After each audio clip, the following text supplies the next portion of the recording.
Bismillahirrahmanirrahim. Assalamualaikum warahmatullahi wabarakatuh. Innal hamdalillah nahmaduhu wa nasta'inuhu wa nastaghfiruh wa na'udzu billahi min shururi anfusina wa min sayyiati a'malina. May yahdihillahu fala mudilla lahu wa may yudlil fala hadiya lahu.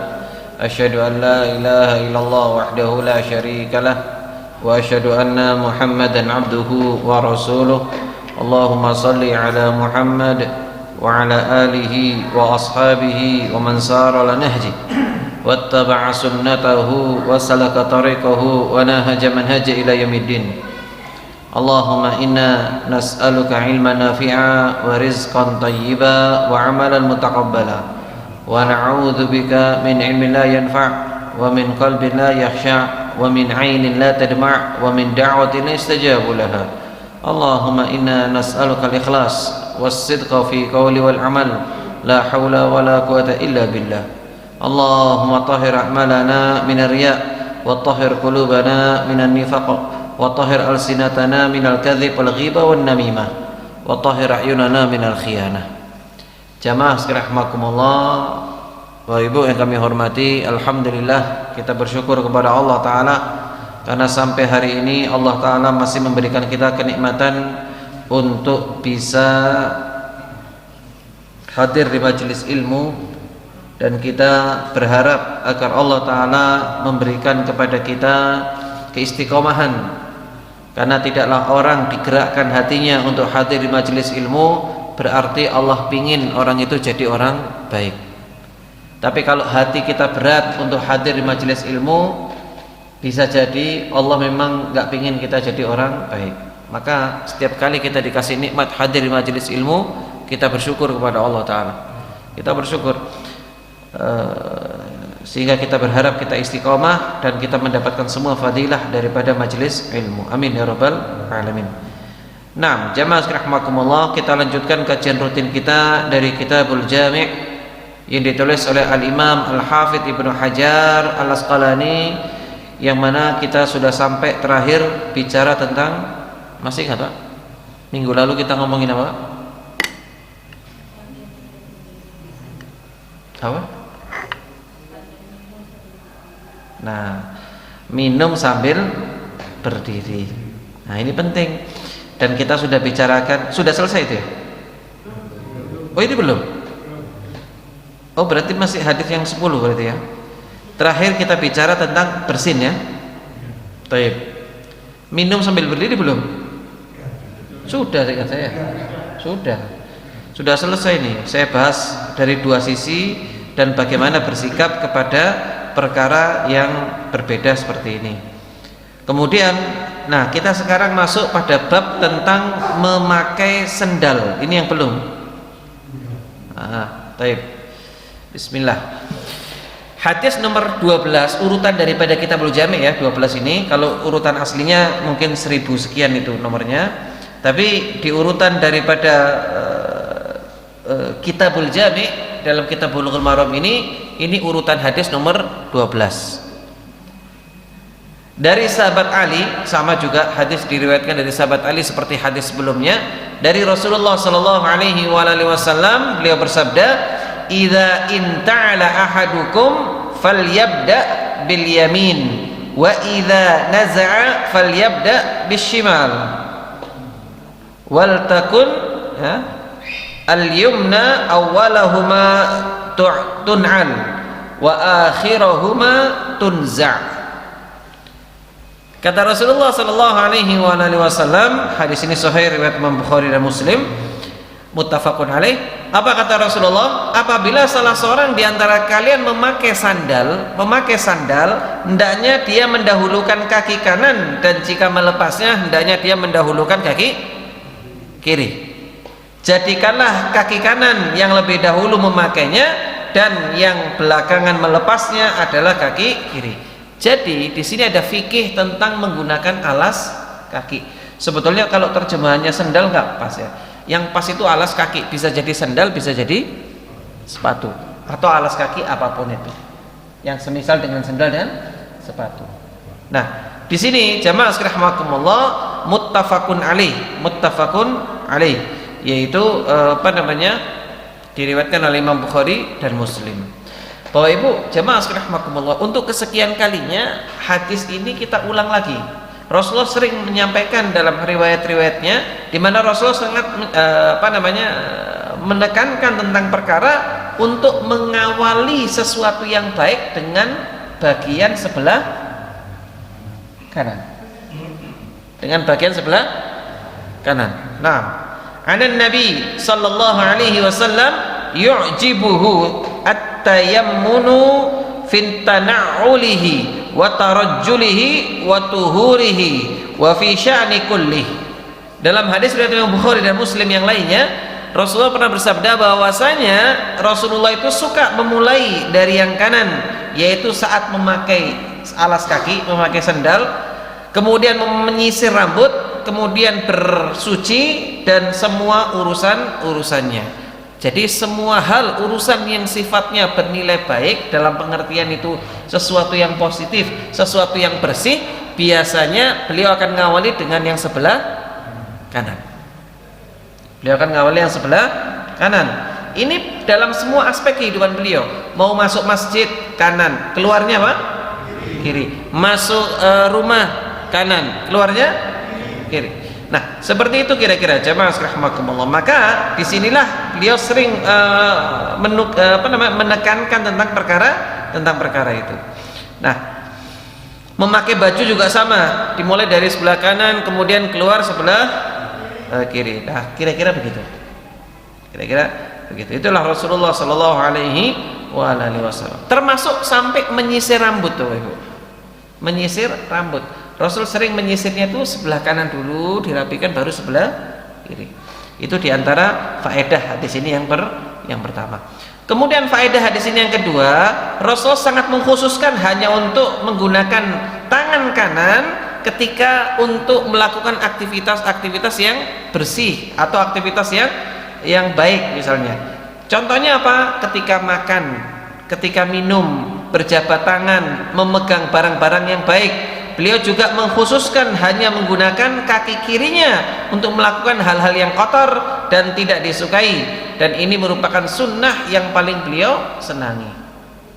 Jadi ini menunjukkan betapa jamaah rahimakumullah hal yang sangat penting yang harus kita renungkan. Ini termasuk adab juga, termasuk adab yang harus kita jaga, termasuk sunnah yang harus kita jaga, yaitu berusaha untuk istilah bahasa Indonesia mengkanan-kanani. Apa mengkanan-kanani itu, Pak? Mendahulukan sebelah kanan ya.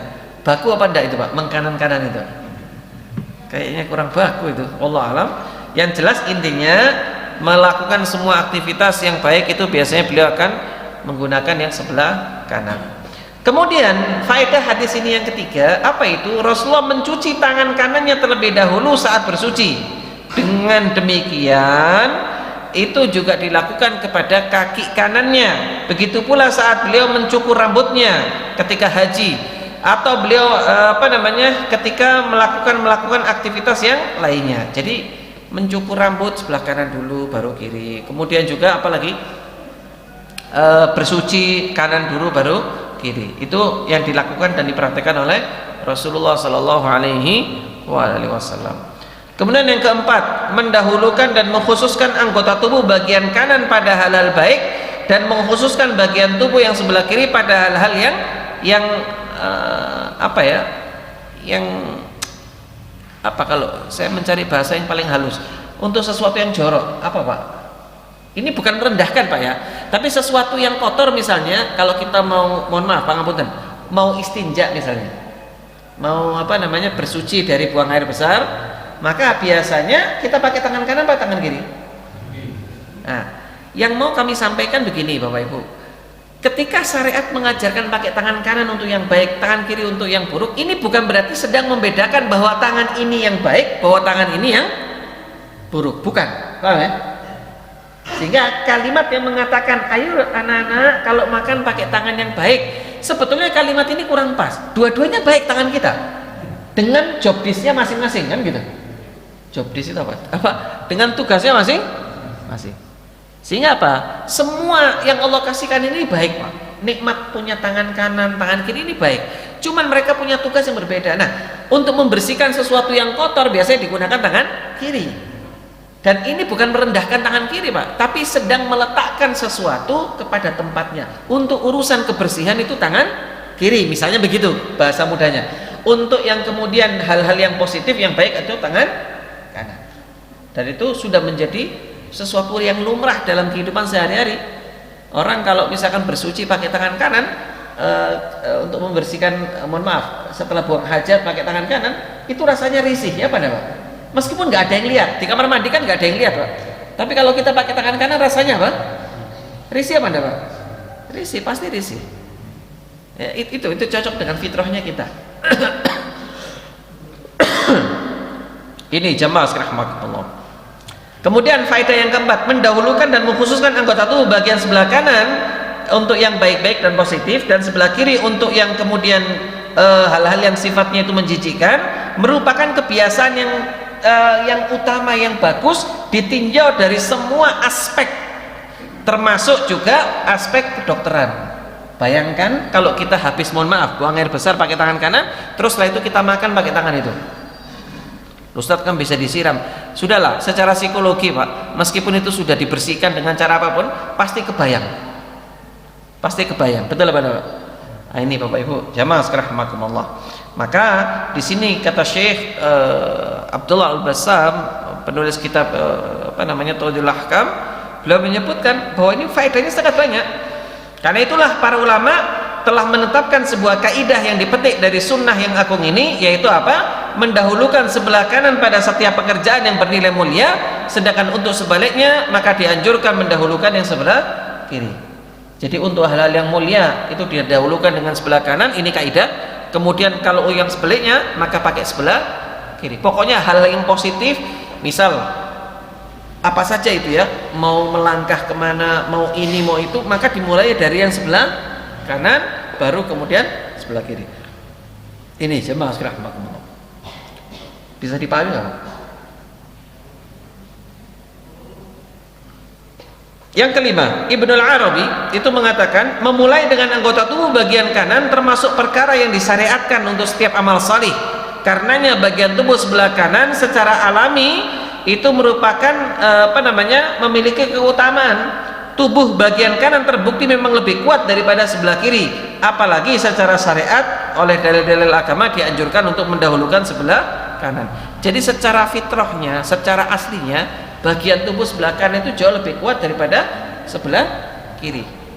Ini mungkin kalau panjenengan dokter, ini bisa menjadi sumber riset yang perlu dijadikan bahan analisis atau bahan riset lah, bahan penelitian. Ini jamaah sekalian rahimakumullah. Al-Hulaimi itu juga mengatakan memulai dari bagian kiri saat menanggalkan pakaian, karena berpakaian itu bagian daripada kemuliaan di samping fungsi asalnya sebagai pelindung, sehingga dalam perkara ini bagian kanan itu tentu lebih mulia daripada bagian kiri. Maka dimulailah dari bagian tersebut ketika mengenakan pakaian sebagaimana yang dijelaskan oleh Rasulullah SAW. Beliau senantiasa memulai segala sesuatu dengan yang sebelah kanan. Ini jamaah rahimakumullah, di antara faedah-faedah yang bisa kita ambil berkaitan dengan menggunakan sandal pakai tangan kanan, melepasnya pakai menggunakan dengan kaki kanan, kemudian juga melepasnya yaitu kaki kiri lebih dahulu. Taib, ini hadis nomor 12. Hadis yang kemudian nomor 13 ini juga senada, ini juga ada kaitannya. La yamshi ahadukum fin na'li wahida falyun'ilhuma jami'an au liyahla'huma jami'an. Kata Rasulullah SAW, janganlah salah seorang di antara kalian berjalan dengan satu sandal, hendaknya dia memakai keduanya ataupun melepas keduanya. Muttafaqun alaih. Bapak Ibu, jamaah rahimakumullah, kita dilarang pakai sendal cuma satu, Bapak Ibu. Saya mau nanya Pak, kenapa? Sebelum saya jelaskan. Kira-kira Pak, kira-kira kenapa? Yang jenengan bayangkan, kira-kira kenapa? Hah?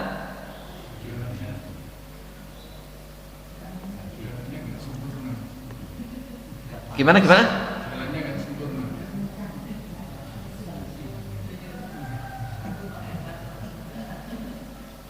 Jalannya tidak sempurna. Taib.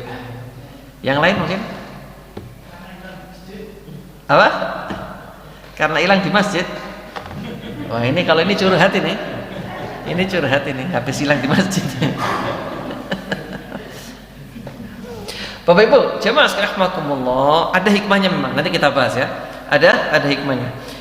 Di dalam kitab Tauhidul Ahkam dijelaskan Islam ini agama yang sempurna, agama yang sesuai dengan akal yang sehat, agama yang sangat menghormati yang namanya fitrah, yang itu sangat berperan penting dalam menentukan orang itu bersikap dalam hidup. Dan juga ini menunjukkan bahwa agama ini adalah agama yang subhanallah luar biasa, yaitu mengatur semua aspek kehidupan, termasuk juga sampai urusan pakai sendal. Pangapunten Pak, tidak ada agama lain yang mengatur sampai sedetail ini. Tidak ada. Coba cari Pak, yang sampai urusan sandal putus talinya, itu cara mintanya kemana, cara makainya bagaimana, itu diatur. Sebetulnya Pak, sebetulnya kita itu seandainya kita mau mencoba untuk mencari kebenaran dari sisi ini saja, kita akan mengatakan bahwa ini agama yang paling benar tanpa harus pakai apa. Kenapa? Karena kita nggak akan jumpai ada agama yang mengatur sampai sedetail itu urusan-urusan beginian Pak. Subhanallah. Maka di sini dijelaskan Islam ini agama yang sempurna dan selalu mendorong umatnya untuk meraih kesempurnaan. Maka di antara faedah daripada hadis ini, yang pertama yang disebutkan oleh Syekh, yaitu apa? Di antara bentuk kesempurnaan seseorang itu adalah memakai dua sendal. Sepasang sendal maksudnya. Sepasang sendal. Bukan hanya satu. Coba Pak, kalau ada orang pakai satu sendal, kira-kira komentar kita Pak? Mulai kapan kira-kira? Ya Pak? Nah itu Pak. Sehingga apa? Jamaah rahimakumullah, agama ini melarang berjalan dengan memakai satu sendal. Kenapa? Karena itu nggak cocok, tidak menunjukkan kesempurnaan. Orang ngelihat jadi, oh gak beres sih berarti. Gak ya pada 80%, nggak sampai 100%. Nah kira-kira begitu bahasanya begitu Pak. Maka ini menunjukkan betapa Islam ini agama yang luar biasa. Yang kedua, asal dari larangan memang pengharaman, tetapi kebanyakan ulama mengumpulkan dari banyak riwayat itu memberikan pengertian bahwa larangan ini hanya berhenti pada hukum makruh. Makruh itu dibenci. Makruh itu hukum yang dibenci. Ini pendapat berdasarkan hadis daripada Al-Imam Tirmidzi dari Ibnu Aisyah, di mana Rasulullah pernah bersabda, Ibnu Aisyah pernah berkata, rubbama in qata'a shis'ur Rasulillah sallallahu alaihi wasallam famasya fi na'lil wahida hatta yuslihaha. Pernah pada suatu ketika tali sendal Nabi putus dan beliau berjalan dengan memakai satu sandal sampai beliau memperbaikinya. Dari hadis ini, dari riwayat ini yang diriwayatkan oleh Ibnu Aisyah, itu menunjukkan kalau digabungkan dengan hadis yang sifatnya umum, digabungkan maka yaitu sampai kategori makruh saja. Hukum pelarangannya sampai makruh. Ini dikatakan dalam kitab Al-Furu' juga sama, dikatakan bahwa hukum pelarangannya ini adalah makruh dengan satu sendal tanpa ada alasan. Bahkan Imam Ahmad mengatakan pendapat daripada mazhabnya dengan riwayat ini tanpa pengecualian meskipun hanya beberapa langkah. Jadi nggak peduli mau dia cuma satu langkah, dia sudah masuk kepada larangan ini, tidak boleh. Ini kata Imam Ahmad dalam mazhab Hambali. Taib. Ini jamaah sekalian. Kemudian Al-Khattabi itu mengatakan begini, hikmah daripada adanya larangan ini bahwa memakai satu sendal, memakai sendal yang sempurna itu melindungi kaki. Kalau dilepas satu, maka satu kakinya tidak akan terlindung dan itu berbahaya. Itu berbahaya. Jika seorang berjalan hanya memakai satu sendal, maka satu kaki yang terlindungi, dan ini bentuk ketidaksempurnaan sekaligus juga bentuk ketidakadilan kepada kaki. Zalim kepada kaki yang nggak pakai sendal, Pak. Iya apa enggak itu? Nyiksa kakinya enggak? Halo, Pak. Waduh, kok sudah mulai tidur. Saya kalau sudah mulai tidur harus saya akhiri nih. Baik, ini jamaah sekalian rahimakumullah. Sehingga di sini kita belajar bahwa salah satu di antara hikmahnya memang menunjukkan kesempurnaan akal seseorang. Bahkan dikatakan di sini kesempurnaan, kata Ibnu Arabi, bahwa hikmah dari larangan itu terletak pada gaya berjalan yaitu seperti jalannya syaitan. Syaitan itu kalau pakai sendal cuma satu, Pak. Tapi kalau ada teman yang pakai sendal satu jangan dibilang setan ya. Tapi kata Ibnu Arabi, salah satu di antara sifatnya syaitan, mereka seneng kalau pakai sendal cuma satu. Saya nggak bayangan bagaimana cara jalannya. Memang syaitan ini selalu menyelisihi anjuran syariat. Coba tingkah laku. Rasul SAW mengajarkan sesuatu itu mesti berselisihan dengan syaitan. Pasti, Pak. Pasti. Apa yang diperintahkan Nabi itu mesti kebalikannya yang dilakukan sama syaitan. Karena tujuan Rasulullah adalah untuk membedakan kita dengan syaitan dan tentara-tentaranya, sekaligus menunjukkan bahwa syariat ini sempurna mengatur semua aspek kehidupan kita. Nah ini jemaah sekalian, sehingga di sini ada pelarangan kita memakai sendal cuman satu. Meskipun ulama mengatakan makruh, tapi makruh itu berasal dari kata karoha, dibenci. Kalau kita melakukannya Allah tidak suka. Nah ini Bapak Ibu jemaah sekalian. Kemudian pertanyaan saya, atau sampai di sini Pak, ada yang mau ditanyakan Pak? Yang bisa saya jawab, saya jawab. Bagaimana dengan orang yang kidal? Kenapa? Orang kidal. Nah ini orang kidal. Yang kuat yang kanan, yang tiga yang kanan, kebiasaan kanan, ke kiri. Kidal ini penyakit apa? Saya sering jumpai Pak. Cuma saya pengen tahu kidal ini penyakit apa. Saya sering jumpai orang kidal itu ada. Saya punya teman juga kidal. Dia nulis pakai tangan kiri itu bagus, pakai tangan kanan nggak bisa rapi. Nah, para ulama membahas bagaimana untuk kasus seperti ini. Dibahas Pak. Bukan cuma urusan pakai sendal Pak, dalam urusan makan juga sama. Apakah mereka punya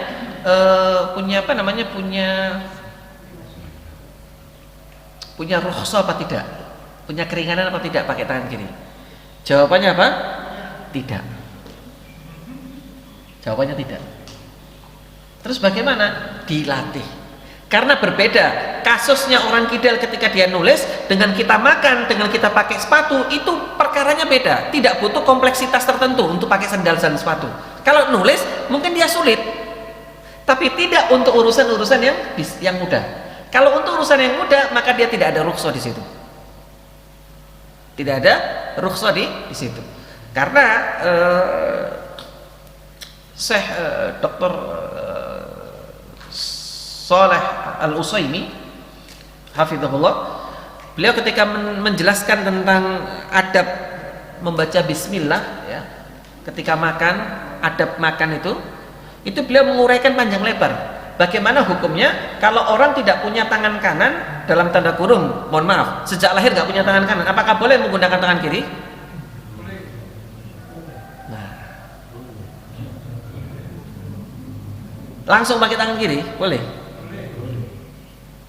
Hadis riwayat? Saya tanya ini hadis riwayat siapa?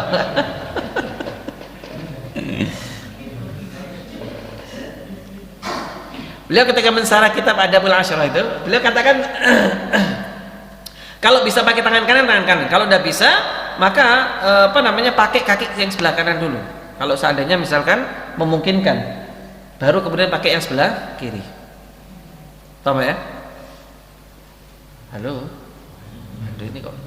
Nah, ini kok jadi tegang gini ya. Sehingga karena pertanyaan tadi masalah kidal itu juga sama kasusnya. Untuk urusan makan, minum atau yang semisal yang merupakan anjuran syariat harus pakai tangan, harus pakai sebelah kanan, maka itu bisa dilatih. Yang saya pahami dan yang saya ketahui, untuk orang-orang kidal itu bisa dilatih. Sebagaimana kita bisa dilatih kalau untuk dibiasakan menggunakan tangan kanan. Dulu kalau kita belum dilatih pakai tangan kanan, mungkin kita akan pakai tangan kiri. Seandainya kita dilatih sejak kecil pakai tangan kiri nulis, ya tulisan kita bagus pakai tangan kiri, ya Pak. Karena ini semuanya pola. Beda dengan, mohon maaf, beda dengan orang cacat, Pak. Beda dengan orang cacat. Memang sejak kecil tidak punya tangan atau tidak punya kaki, maka silahkan, itu adalah uzur yang jelas. Tapi kalau kidal ini tidak masuk. Kenapa? Karena makan dan minum serta menggunakan memakai pakaian dari yang sebelah kanan itu sama sekali tidak menyulitkan. Itu bisa dilatih. Hanya soal pembiasaan saja. Wallahu a'lam, itu yang saya pahami. Jadi itu untuk yang apa namanya? Yang kidal. Mudah-mudahan jelas, Pak. Yang lain mungkin?